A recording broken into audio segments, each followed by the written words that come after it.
بسم اللہ الرحمن الرحیم۔ السلام علیکم۔ آج کی ہماری ویڈیو ختم نبوت کے حوالے سے ہے۔ ہم آپ کی خدمت میں چند واقعات پیش کرتے ہیں جن سے ہمیں یہ پتہ چلتا ہے کہ ایک مسلمان چاہے وہ ڈاکو ہی کیوں نہ ہو، ختم نبوت کا انکار نہیں کر سکتا۔ دوستوں، واقعات ہماری سوچ پر گہرا اثر ڈالتے ہیں، اور جو کام کبھی کبھی درس و تدریس سے نہیں ہوتا وہ ایک واقعے سے ہو جاتا ہے۔ یہ سچے واقعات ہیں، یقیناً آپ کے دل پر اثر کریں گے۔ دوستوں، واقعات صرف اس لیے پیش نہیں کیے جاتے کہ انہیں سن کر سبحان اللہ اور ماشاء اللہ کہیں اور آگے بڑھ جائیں۔ ہر واقعے میں کوئی نہ کوئی سبق ہمارے لیے ضرور موجود ہوتا ہے۔ اس سبق کے مطابق اپنی سوچ اور عمل کو تبدیل کرنے کی کوشش ضرور کرنی چاہیے، اور اگر کسی واقعے سے واقعی آپ متاثر ہوئے ہیں تو اسے دوسرے لوگوں تک بھی ضرور پہنچایا کریں، کیونکہ نبی صلی اللہ علیہ وسلم کی حدیث مبارکہ ہے، اگر تمہارے ذریعے کسی ایک شخص کو ہدایت نصیب ہو جائے تو یہ تمہارے لیے سرخ اونٹوں کی دولت سے بہتر ہے۔ نبی صلی اللہ علیہ وسلم کا ذکر جہاں بھی سنیں درود پاک ضرور پڑھیں۔ اب ہم آپ کو ایک ڈاکو کا قصہ سناتے ہیں جس نے حرمت رسول صلی اللہ علیہ وسلم پر پہرا دیا اور اس کی دنیا اور آخرت دونوں سنور گئیں۔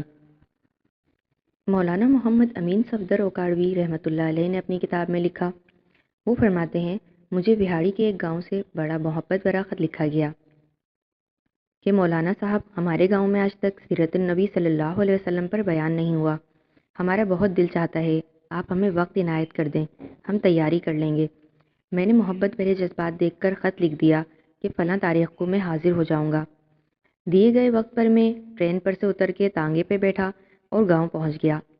جب میں گاؤں پہنچا تو میرے میزبانوں نے مجھے ہدیہ پیش کر کے کہا، مولانا صاحب آپ جا سکتے ہیں، ہم بیان نہیں کروانا چاہتے۔ وجہ پوچھی تو بتایا کہ ہمارے گاؤں میں 90% قادیانی ہیں، وہ ہمیں دھمکیاں دیتے ہیں کہ نہ تو تمہاری عزتیں، نہ مال، نہ گھر بار محفوظ رہیں گے اگر سیرت النبی صلی اللہ علیہ وسلم پر بیان کروایا تو۔ مولانا، ہم کمزور ہیں، غریب ہیں، تعداد میں بھی کم ہیں، اس لیے ہم یہ نہیں کر سکتے۔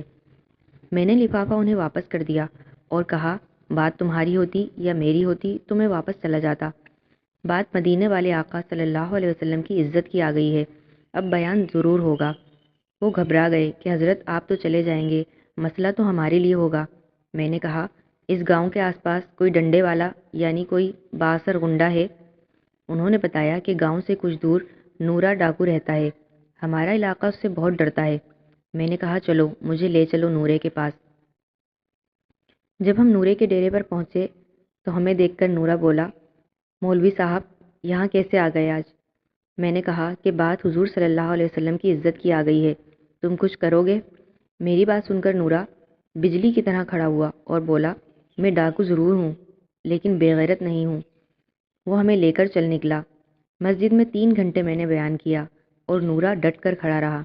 آخر میں نورے نے یہ کہا کہ اگر کسی نے مسلمانوں کی طرف آنکھ اٹھا کر بھی دیکھا تو نورے سے بچ نہیں سکے گا۔ میں واپس آ گیا۔ کچھ ماہ بعد میرے گھر پر ایک آدمی آیا، سر پر امامہ، چہرے پر داڑھی، زبان پر درود پاک کا ورد۔ میں نے پوچھا، تم کون ہو؟ وہ رو کر بولا، مولانا میں نورا ڈاکو ہوں۔ جب اس دن میں واپس گھر کو لوٹا اور جا کر سو گیا، میری آنکھ لگی ہی تھی کہ پیارے مصطفیٰ کریم صلی اللہ علیہ وسلم میرے خواب میں تشریف لائے، میرا ماتھا چوما اور فرمایا، آج تو نے میری عزت پر پہرا دیا ہے، میں اور میرا اللہ تم سے خوش ہو گئے ہیں، اللہ نے تیرے پچھلے سارے گناہ معاف فرما دیے ہیں۔ مولانا صاحب، اس کے بعد میری آنکھ کھلی تو سب کچھ بدل چکا تھا۔ اب تو ہر وقت آنکھوں سے آنسو ہی خشک نہیں ہوتے۔ مولانا صاحب، میں آپ کا شکریہ ادا کرنے آیا ہوں، آپ کی وجہ سے تو میری زندگی ہی بدل گئی اور میری آخرت بھی سنور گئی۔ دوسرا واقعہ جو ہم آپ کی خدمت میں پیش کر رہے ہیں وہ ایک مولانا صاحب کا ہے جن کا بیٹا نزا کے عالم میں تھا، لیکن حرمت رسول صلی اللہ علیہ وسلم کی خاطر وہ اسے جان کنی کے عالم میں چھوڑ کر روانہ ہو گئے، اور اللہ تعالیٰ نے اس کا یہ بدل دیا کہ ان کے بیٹے کی قبر کو جنت بنا دیا۔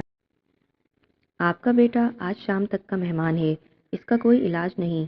ڈاکٹر کی یہ الفاظ سن کر مولانا رو پڑے، اپنے بیٹے کو گھر لے آئے۔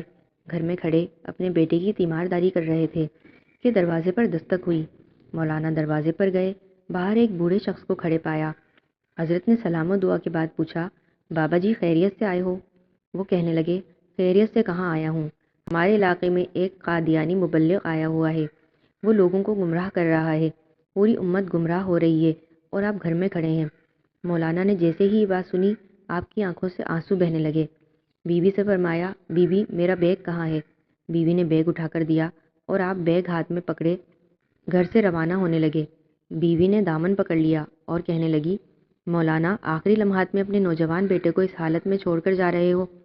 مولانا نے آسمان کی طرف نظریں اٹھائیں اور رو کر روانہ ہونے لگے تو جاں بلب بیٹے نے کہا ابا جان میں آج کا مہمان ہوں، چند لمحے تو انتظار کر لیجئے، میری روح نکل رہی ہے، مجھے اس حال میں چھوڑ کر جا رہے ہیں۔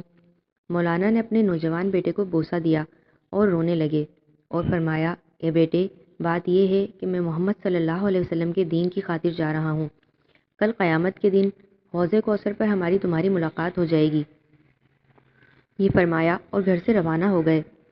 اڈے پر پہنچے، ابھی بس میں پہنچے ہی تھے کہ چند لوگ دوڑے آئے اور کہنے لگے مولانا آپ کا بیٹا فوت ہو چکا ہے، اس کا جنازہ پڑھاتے جائیں۔ مولانا نے آسمان کی طرف نظریں اٹھائیں اور رو کر فرمانے لگے جنازہ پڑھانا فرض کفایہ ہے اور امت محمدیہ کو گمراہی سے بچانا فرض عین ہے۔ فرض عین کو چھوڑ کر فرض کفایہ کی طرف نہیں جا سکتا۔ پھر وہاں سے روانہ ہو گئے۔ اس علاقے میں پہنچے، اللہ تعالیٰ نے کامیابی عطا کی، وہ قادیانی مبلغ بھاگ گیا۔ مولانا 3 دن کے بعد گھر واپس پہنچے۔ بیوی قدموں میں گر گئی اور رو رو کر کہنے لگی مولانا جب آپ جا رہے تھے تو بیٹا آپ کی راہ تکتا رہا اور کہتا رہا جب ابا جان واپس آئیں تو انہیں میرا سلام عرض کر دینا۔ مولانا نے جب یہ سنا تو فوراً اپنے بیٹے کی قبر پر گئے اور دعا مانگنے لگے اے اللہ ختم نبوت کے وسیلے سے میرے بیٹے کی قبر کو جنت کا باغ بنا دے۔ مولانا دعا مانگ کر گھر واپس آئے تو رات بیٹے کو خواب میں دیکھا۔ بیٹے نے اپنے ابا سے ملاقات کی اور کہا کہ محمد صلی اللہ علیہ وسلم کے رب کی قسم، ختم نبوت کے وسیلے سے اللہ تعالیٰ نے میری قبر کو جنت کا باغ بنا دیا ہے۔ ختم نبوت کے اس مجاہد کو دنیا حضرت مولانا غوث ہزاروی رحمۃ اللہ علیہ کے نام سے جانتی ہے۔ ایسے تھے ہمارے اکابر جنہوں نے ناموس رسالت کی خاطر اپنا سب کچھ قربان کر دیا تھا۔